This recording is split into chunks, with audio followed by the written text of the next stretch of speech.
मरे घर पनिया पिलाई दे है जान गे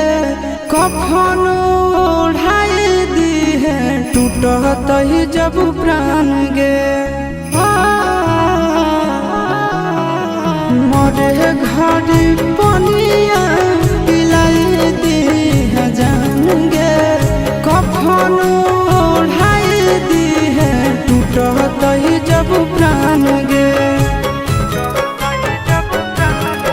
हगे हमारा से तोरा जाती प्यार होता भेंट सक छात कर लगे